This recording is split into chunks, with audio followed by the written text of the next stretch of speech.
today's day one of the administration. I'm going to try to draw every single day until it's over, something to that effect. Really didn't think I would do it. Thought I would lose interest or steam, and it picked up a lot of interest somewhat quickly, I guess. And so that kind of gave a little bit more impetus for me to keep doing it, and then really haven't stopped since then. Welcome to The Creative Asylum, a weekly podcast that digs deep into the minds of visionary creators of all stripes. Musicians, actors, filmmakers, writers, artists, cartoonists, and cultural disruptors. Here, we'll discuss perspectives of living life on your own terms. Life lessons that keep us grounded, insane, and sometimes pull us back from the edge. So, take a deep breath, loosen your grip on the bland and the boring. This is your weekly prescription for authentic living, creative clarity, and hopefully, a little bit of cultural rebellion. Side effects may include spontaneous joy, existential epiphanies, and an uncontrollable urge to do weird and beautiful things.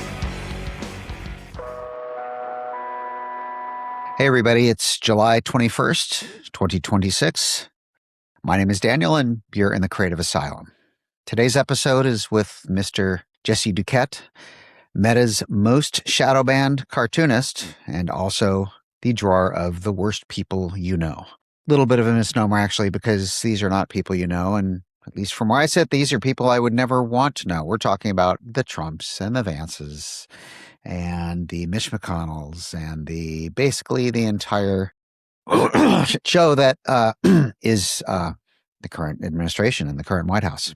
His cartoons basically started when Trump first took office, have become an enormous sensation on Instagram. I'm sure you've seen his work, especially if you're a pico lefty like me. If you go to Mr. Jesse Duquette on Instagram, you can see his work. Anyway, this is a conversation we had in June, and we kind of get into all the stuff, mostly talk about politics, which for the people here that have watched enough of these episodes know that it's very much in my wheelhouse. So thank you for being here. Let's go over the conversation with Mr. Jesse Duquette. Oh, hello, Jesse. How are you? I'm doing well. How are you? I'm doing really well. I appreciate you taking the time to come on at the Creative Asylum. Let's just dive in. So I'm not sure exactly when and where I first became aware of your work, but I think it's safe to say that politically we're pretty aligned in terms of the disgust at the corruption and everything we see on a daily basis from this current political administration. I think it's fair to say that you're not a fan of Trump and and Musk and this and Stephen Miller and this whole just, I want to call it a clown show, but I guess maybe it's a clown show if you think that clowns are scary, because I think these are these are scary and dangerous people. I know that you have a huge following on Instagram, and that's primarily where I know your work from. It's one of my favorite anti-Trump political cartoon accounts out there. So, thanks very much. Yeah. So thank you.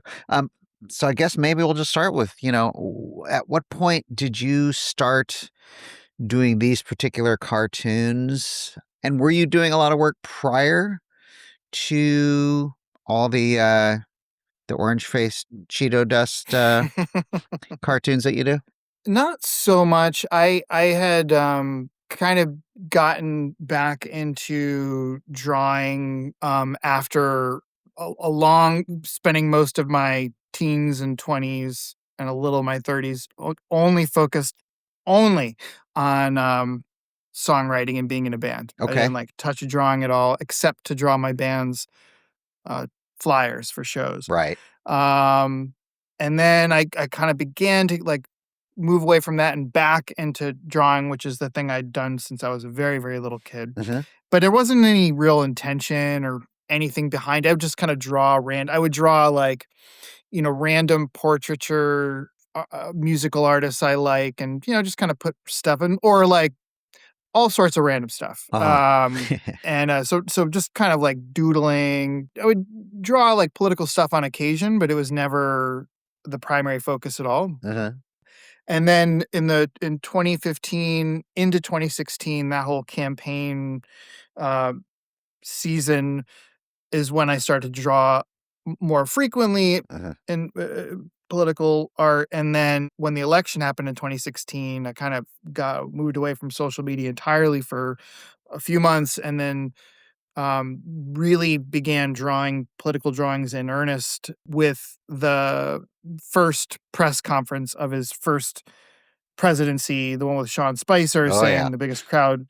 Yeah, that whole craziness. And starting then, I just was in my parents' kitchen and the TV was on, and I just did like a little drawing of Sean Spicer, put a quote at the bottom from 1984, and put on social media with a caption that was like, I'm gonna, today's day one of the administration. I'm gonna try to draw every single day until it's over, Uh-huh. something to that effect. Really didn't think I would do it. Thought I would lose interest or steam, and it picked up a lot of interest somewhat quickly, I guess. And so that kind of gave a little bit more impetus for me to keep doing it, and then really haven't stopped since then. So Right. since the beginning or middle of January 2017, it's just been this marathon. The whole thing kind of started organically with no specific intent.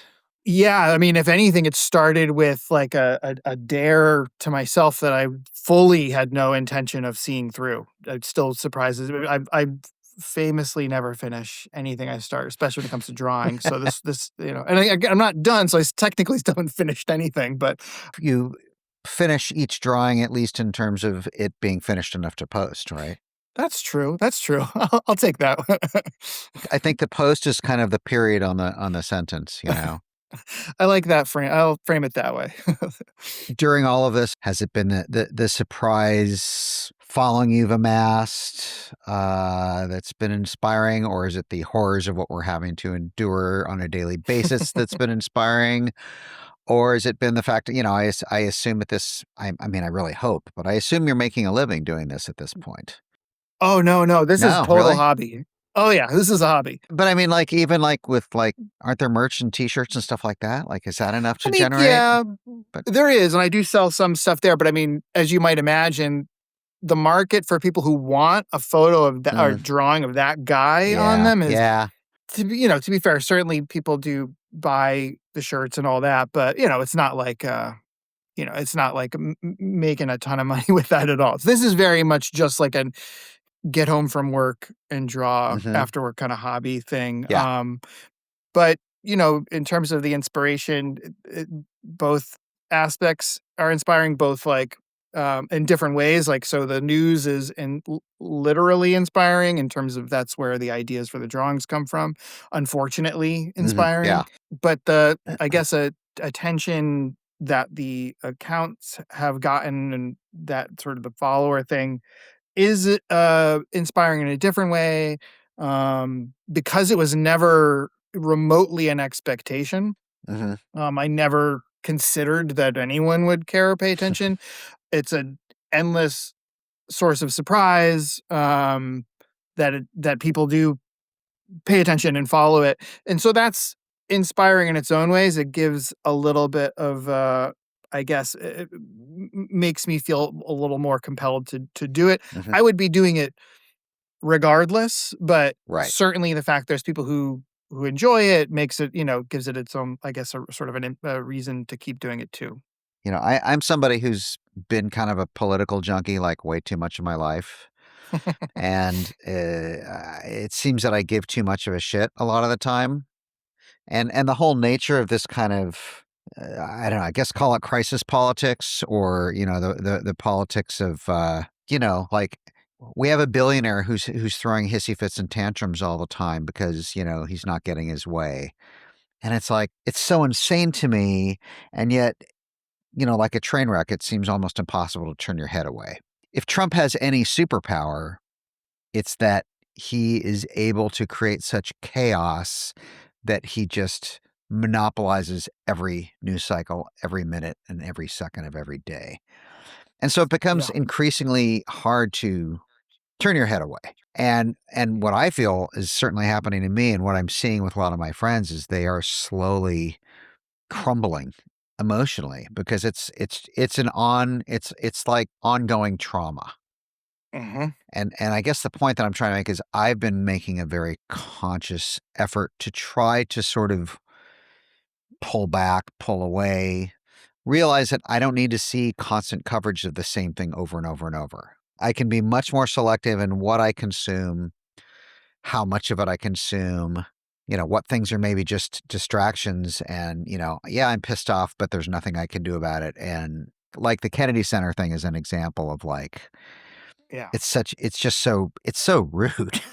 It's such an indignity Yeah. and it's so pompous. And yet at the same time, there are much bigger and worse things going on, right? Yeah. So I'm wondering if like if you find yourself in a similar situation or like if the process of actually doing these drawings and posting them, if that is kind of a pressure valve for you in some way. Like you have a way of just kind of it builds up, but you kind of let it back out again, you know? Yeah, I mean, I would say exactly that. And I didn't even fully recognize it until kind of years into doing this. Within this second administration, I just started to get many more people message me or comment and still do, which is it's just a different shift I've noticed Mhm. from the first administration to this administration, which I think is a result of the stakes feeling so much higher now than they did before. Not that they didn't before, but I think you're seeing a lot of the actions and things happening are things that were kind of dangled out there and were more threats 4+ years or 5 years ago, and now they're acting on these things. Right. So I have a lot of people who have messaged me to say something along the lines of, the drawings have helped me. They make me feel less alone. I live in this deep red town, and I feel really, so having these drawings makes me feel seen or less, just crazy.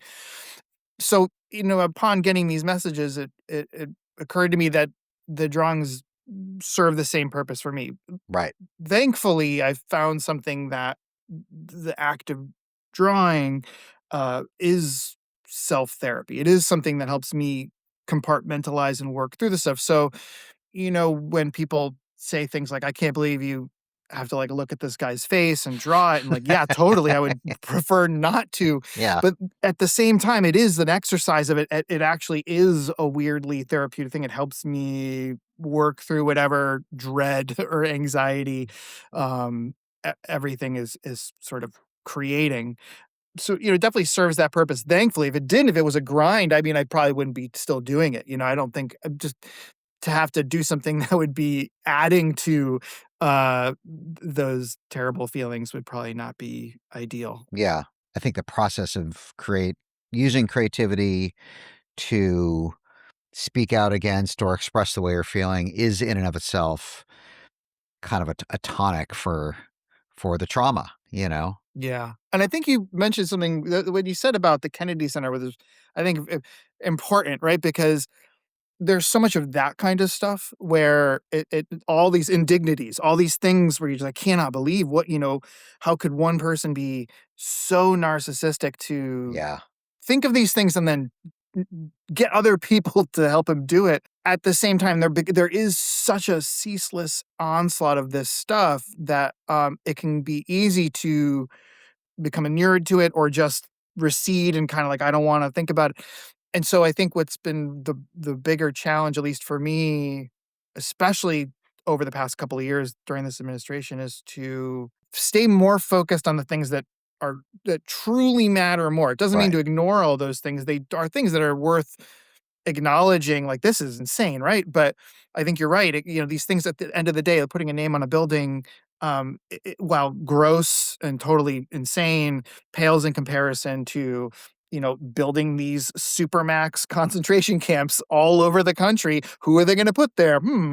So, there's a lot of stuff that I think, because it's less sexy than these kinds of things that are, that he floats out there, like, wanting to name whatever thing after himself, for example, where there's tons of that.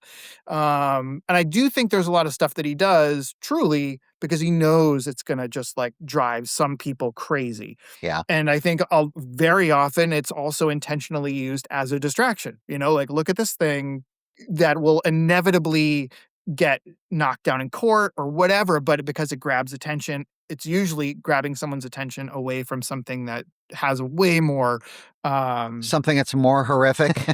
yeah, there's always something more horrific behind it Yeah. for sure. I think you make a good point that, I mean, if you give a malignant narcissist, and an extreme malignant narcissist in this case, access to, the levers of some of the biggest power in the world, and access to some of the most powerful media in the world, that yeah, he will do things just to piss people off, because that is the very nature of malignant narcissism, is they get off on creating, emotional pain and distress. Like that in of itself creates a sense of power. Oh man. Um, well, let me ask you. So you were saying you're getting a lot of messages from people who, have basically thanked you for making them helping them to not feel completely alone in their red community. I'm going to assume that you also get a lot of virulent messages from people as well.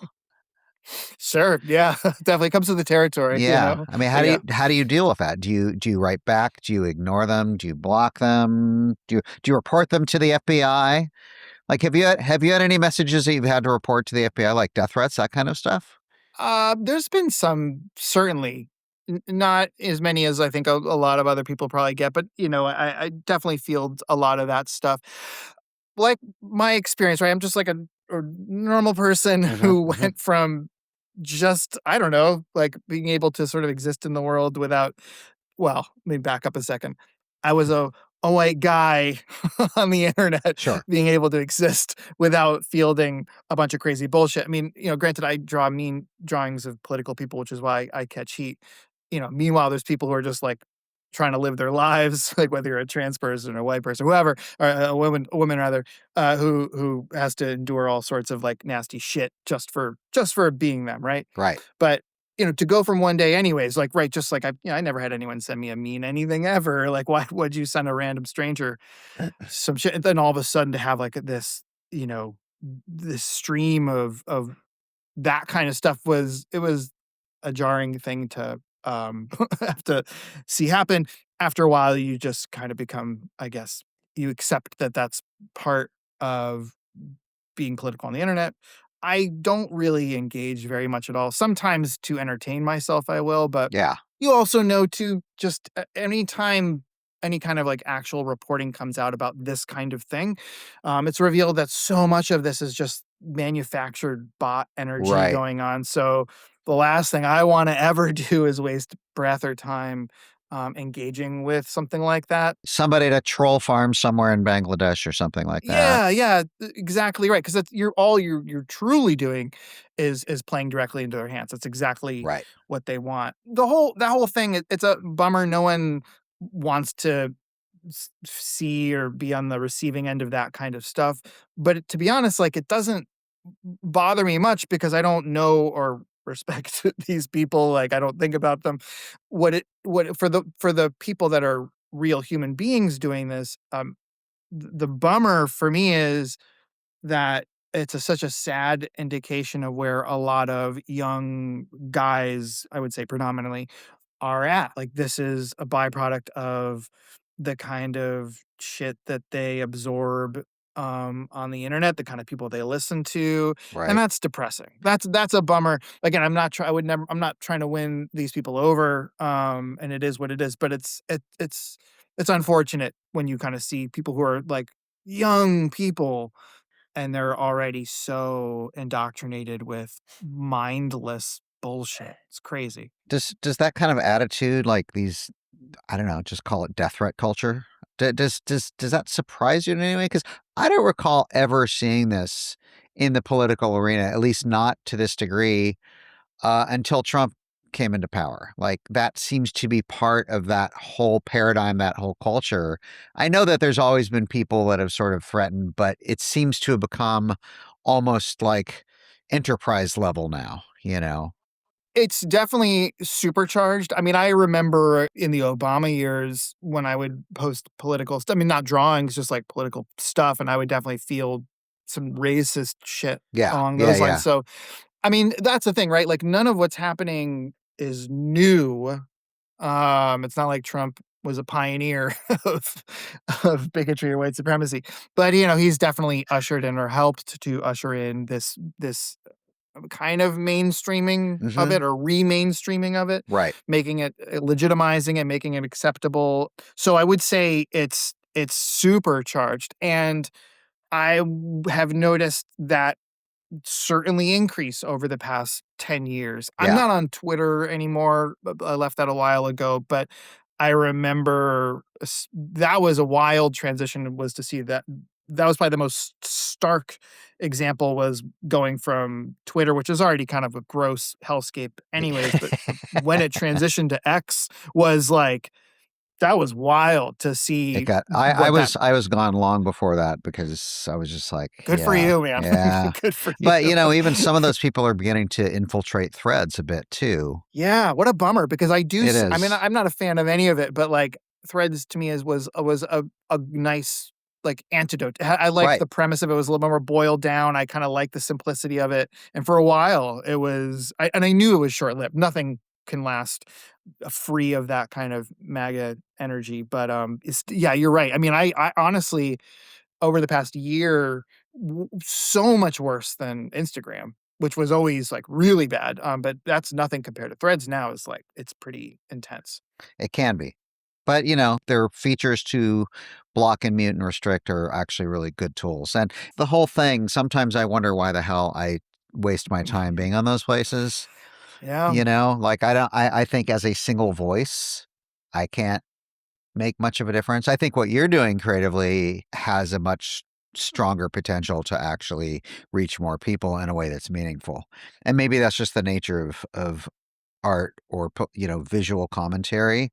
I do wonder sometimes if being on social media in terms of being part of the vocal resistance against all the injustices, if there's a good point to it or if it's ultimately pointless. And I don't really have an answer. Maybe it's a question of how you go about navigating that. And, being a keyboard warrior doesn't really do a goddamn thing to move any needle. So maybe the question is like, what else are you actually out there doing in real life out in the world to, yeah. are you involved in some kind of community effort? Or I think a lot of these No Kings rallies have really shown the degree and the scope of how many people are against what's going on. And I think that's important.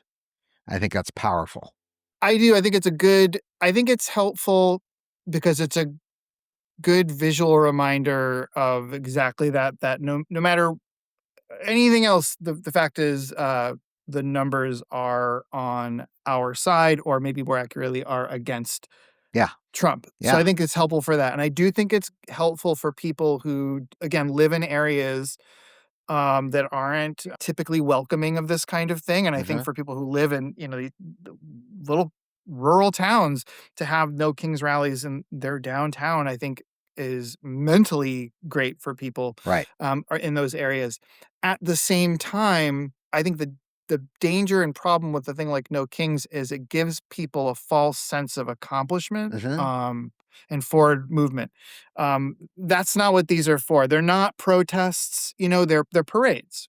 And again, I would never dissuade anyone from going. I think they have a utility. There are, if you take advantage of them, there's all sorts of workshops there and Right. all Exactly. different things. And I think that's really great. I think community is really important. I think any opportunity you can get to engage and interact with people who are similarly minded, who are putting in work and doing things, great. But I think, these are fairly manicured events. They have a start and end time. They're permitted. They're escorted by police. And it's, it's the no one should, I guess, be under the illusion that this is gonna be the thing that'll topple Donald Trump. I mean, Right. yeah, no one cares. No one cares. No one cares about your rally in New York or LA.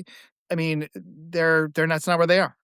They're in DC, or they're at Mar-a-Lago. I don't know. There's all sorts of analogies you can make, and none are totally fitting, because you can point to, look what South Korea did, but South Korea's not at the size of the United States and doesn't have as violently armed, militarized police state running the show as we do.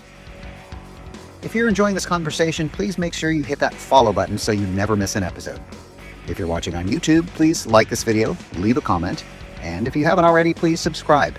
It's the quickest way to grow our channel, and it's absolutely free. You can also subscribe to our other channels on social media. Check out our Instagram at Creative Asylum CA, that's the letter CA, or on TikTok at The Creative Asylum, that's all one word. Our website is thecapod.com, and our Facebook profile is the same, facebook.com/thecapod. All right, back to the episode. So here in San Diego, where I'm at, the first No Kings, which I think actually for whatever reason ended up being one of the biggest ones in the country. Some people said 60,000, some people said 80. I mean, not like, New York or whatever, but my wife and I took a friend of ours who had never in her entire life attended any sort of protest of any kind at all. To me, that's baffling, but that's because I was a little kid protesting the Vietnam War with my mom in Berkeley, California. So to me, that just is, it almost seems like a civil requirement that you Right. stand up against your government. But she was kind of blown away. She was incredibly energized. She said it really made her feel incredibly hopeful. And there was actually hope that this many people could come together with some kind of collective voice to say no to what she was saying. Now, I don't know if she's gone to any similar protests since, but I guess that in of itself, like whether or not it moves a needle or whether or not certain people within an administration care enough to kind of change some of their tactics, and we'll never know ultimately. I think it makes some difference, maybe not enough. People being able to be part of something that big and for people being able to witness something that big gives a much different sense of a community that they're part of. And I think such a big part of the authoritarian playbook is to make people feel absolutely hopeless and helpless. And that's where I think the whole sense of community is one of the most powerful tools we have of Yeah, resistance. absolutely. I mean, like I said, that's the one asset and weapon that's kind of undeniable is that the numbers are just on our side. And I think No Kings is a great way to illustrate that tangibly, physically. You can't escape the scope and the size of the attendance everywhere. And I something I thought about No Kings, because I know a lot of people like the first one. I got goggles, I got something for the face. Like I was like, okay, we've got all these ICE thugs out there. What's interesting is that there was no violence at No Kings rallies. There was no police confrontation. There's a number of things you could say about that. One, you can say, these are nonviolent protests. But I think the bigger message that I personally get from that is that this administration, A, knows how it would look if they sent in, jackbooted thugs to try to start attacking people. And they know how poorly that would reflect on a national, if not international scale. But I also think they don't have enough people to actually be able to try to pull that off. Hmm. And in the same way, I know a lot of people are freaked out about these comments that like Bannon and others have made of like, we're going to send ICE into polling stations. There's not enough people working for ICE Yeah, to have a presence at polling stations. for So I sure. think the bigger goal, I think it's a desire. I think it's an expression of something they would like to do. Hmm. But I think for the most part, I don't think it's that likely to happen. You mean ICE at polling stations? Yeah. I mean, I think in a few places in certain specific Yeah, hotbeds, they'll probably be there. yeah. But Trump himself is not a particularly smart man. I think he's probably surrounded by a lot of people who are a lot smarter and a lot more savvy. And strategically, I'm sure there are a lot of conversations going on about what we want to do, how we could potentially do it, and importantly, how we could get away with it. What Hmm. kind of narratives they could weave. They're already planting all those seeds, like with the California elections, like fraud, Hmm. fraud, fraud. We need to Hmm. send people in. It's like, do you have any thoughts like about the upcoming midterms? Do you think I mean, I might even back up a little bit more and say, do you have thoughts about this last presidential election, I'm one of the conspiracy weirdos that, or not, maybe not, maybe it's not a conspiracy. I don't believe that. Okay, let me put this in a way. I'm one of these people that believes that this last presidential election was, in fact, the first time in American history where a presidential election was effectively stolen. I mean, all you For- need to do is just pay attention to the people who are accused of doing it. They've said as much. Trump has said it. Elon said it. You now have his They've said it on stage with a nod and a wink. multiple times. Elon's ex partner, girlfriend, whatever, has done the podcast circuit talking about, what she knows. I think that when you look at the statistical reality or what that would mean for someone to win all 7 swing states the way he did at that time, it's just, I don't know. I they had the means, they had Uh, the ability, they clearly had the desire to do it. To me, it's one of those things that sounds so wild, but in practicality really isn't. I don't know. I think after Butler, at that point, and after, I clocked it pretty quickly, this is just such a pageant. And at that point, I was like, okay, well, if they're willing to do this kind of thing as a soft influence, then kind of anything's on the table for what they'll try to do. So I totally buy that. Now, to the degree, like, how much, enough that I think it influenced the results. And I don't necessarily subscribe to a lot of conspiracy theories out there, but the ones that have I guess, enough evidence out there and kind of tick the boxes of ability, desire to do it, all the things. I mean, this is one of those examples where it kind of fulfills all those things, let alone the fact that they've said as much. yeah. Yeah, they have. But conspiracies do exist in the world and always have. Sure. Oh, And yeah. especially around power and money, right? Hmm. Yep. Just because you believe in a particular conspiracy doesn't necessarily make you a conspiracy theorist Sure. broadly. Totally. Yeah. So, I guess the thoughts are, what about these midterms? Do you think they'll try something like that again? And I was thinking about this too, going back to Trump being the insane narcissist that he is.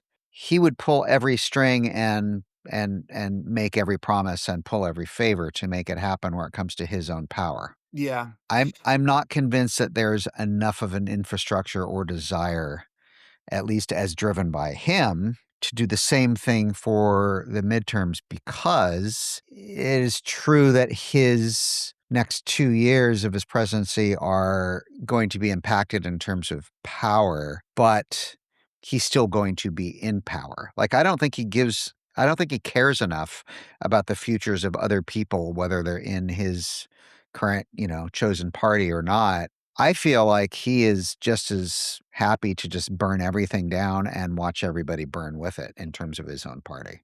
Yeah, absolutely. 100%. I think the only ideological throughway for him is self-preservation. Whatever that has meant Right, for right. him at that time in his life, that's all that it doesn't anything else is totally of no consequence. I think with the midterms, I don't think you'll see like another Elon Starlink type of thing. I think you'll see a shit ton of the kind of tactics that the Republicans have already been employing like crazy in all the elections recently, in this past November and the special election since, where they're just like crazy kinds of cheating, just putting out leaflets that tell people the wrong day to vote, like bad, sending people bad. I think you're going to see a lot of that. I think And tons of trying to suppress votes and trying to all the old tricks that they've been employing for a long time. Yeah, I think you're gonna see a lot of I think a ton of that. I think you will see some ICE enforcement in different particular pockets purely Key to pockets yep. to Um, intimidate. The yeah, question is, will there be ICE violence? Will ICE attack people at polling stations or in line? maybe it's not taking a lot. They're getting so much more violent. I mean, if you look at Delaney Hall in Jersey, Yeah. they're so much more violent there than they were at Whipple in Minneapolis, than they were at Broadview, and they were violent in those places. But just the quickness to violence is so much more apparent now. So I think it will take less for them to be provoked into violence. So it's certainly possible. I mean, regardless of what their marching orders will be, regardless of Marquine Mullins or whoever saying encouraging them to not because it would be bad optically, you're still talking about a bunch of sex offenders and January 6th Proud Boys who don't need a lot of encouragement to resort to violence. So Yeah. I wouldn't be surprised if there is something like I that. guess we're going to find out, right? So, okay, couple things. These may actually, it'll be interesting to see what kind of negative feedback I get, or if, because I've even received a couple of death threats online, which I'm about literally just comments on Yeah. threads. And I'm like, are you serious? I was going to ask actually about your Yeah. experience with this. Well, because you are primarily doing something where the premise is more about music, which just It's explicitly creativity. creates. It's not, You're I right, mean, yeah, right. it's music centric, I but get it. Right, for I'm sure. trying as much as possible to diversify more as possible. Right. So I'm always interested with people whose focus is, broad in that way, or Hmm. not even broad, but isn't like on its face political, but Yeah. who, because they're a human being engaging in the world, at times will be compelled to say something that's not even like capital P political, but is political. And I'm always interested what that is like for you. That must rankle some people. I Uh, hope so. but because I'm sure there's people who, quite a few people of your audience, where that's not something that they are maybe expecting, but then they get it, and then I'm sure some people are compelled to let of their feelings. Starting very early, I've been very clear that in my opinion, art is at its very core. The essence of art is that it is political. It just is. Like Yeah. I always chuckle. I'm not even surprised, but when people like, you should keep your politics out of your music. You should keep your politics out of your art. And I'm like, have you ever paid attention to music or art before? It's Like amazing. the exact opposite is true, right? I'm more than happy to, and will actually pursue conversations that are innately political and with my specific perspective. And if you don't like it, that's cool. Start your own podcast. I don't care. I mean, I think on some very small way, at least I hope, by having certain conversations with certain people around some of these topics, that I am providing some tiny public service, at least in terms of engaging people in how they think about some of these things, and maybe inspiring people to do something a little more than just typing away at their phone, and maybe, like, oh yeah, I actually need to be more involved in some way. I mean, that's the Trojan horse. That's great though. That I think that's way more has the ability that has the opportunity to be way more effective because you're not operating in an inherently political space where people come to it expecting it. And I think to be able to not even necessarily with having an agenda, but just to even naturally, organically Mhm. bring that into a conversation, I think can have way more of an impact than someone drawing a mean cartoon of Trump. Like, I think that to me is, that's great. I think all of them are tools. I think of them just as individual seeds. Mhm. And something I've always said is there's way more of us than there are of them. Yeah. So if you have enough people out there just day by day, in whatever small way they're planting little seeds, collectively speaking, we tend to be the kinder half in terms of the argument. Like, we're not driven typically by cruelty the way that I Right. see Republicans as being. Right. I think the key and the importance is just that people have to feel that it's not hopeless, they are not helpless, and that in whatever small way they can make differences in small ways. I think sometimes people feel like it's all or nothing. Like, I can't do all this, I'm Mhm. overwhelmed. It's like, then don't. Pick Mhm. one thing. Just pick, maybe it's like getting involved in your school board. Maybe it's part of some kind of effort within your community to help feed homeless people. I mean, there's so many ways that you can contribute to the betterment of humanity. And if there is an agenda, for me, it is to encourage people to have attitudes of humanist attitudes. I've always wanted to live a creative life, and what it might mean to me versus somebody else will be completely different things. But I think creativity is something that is such a gift to people that people don't think they can pursue, and they can in whatever way. Creativity doesn't even necessarily need to be anything that is in any way engaged with their lives publicly. Yeah. You can just do things in your own life, in your day to day, in terms of how you live your life that are inherently more creative. And I think people that explore creativity as part of their life, whether it's public or private, I think they are probably happier, more contented people. Yeah, I would say so. Sorry for the interruption, but we need to take a quick break for the sponsor of this episode. This episode is brought to you by Bunny Smut. Are you sick of the Trump administration trying to gut our democracy and turn our country into a dictatorship? Are you disgusted with all the corruption, with the ICE raids against our citizens? Do you agree with the idea of no kings? If so, then Bunny Smut is what you're looking for. T-shirts that scream loudly no to MAGA and no to Trump. We're fighting against Trumpism and autocracy one T-shirt at a time. BunnySmut.com. So let's shift back to the dark side politics. Okay. I have this thought that I believe absolutely that Trump knows he's dying. I think he's freaking out about that. And I think that's kind of part of why he's getting worse, because he literally just truly does not care. I think he's angrier because he knows that as a narcissist, his demise is probably one of the worst things he can imagine. And so he's angry at the world. He's angry at people inside of his own house, his own cabinet.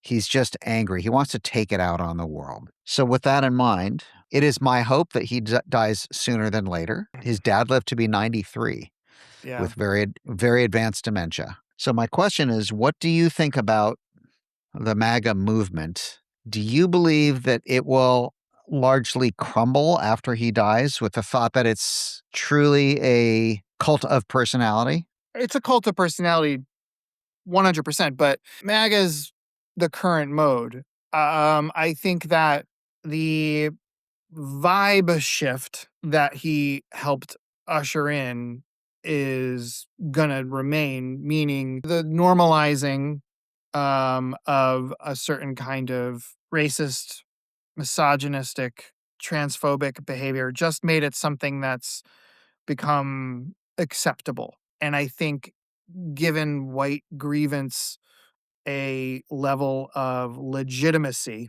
to them, that's gonna persist. So, you'll have people jockeying for position. There's still a lot of effective figureheads out there, but I mean, it's going to be mortally wounded because it is so much of it's wrapped up in this guy. I mean, for me, I was trying to think of another person who I have been aware of for other than my parents, that I've been aware of for as long as I've been alive. I mean, the when I was a very little kid, 7 years old, not the very little kid though, 7 years old maybe.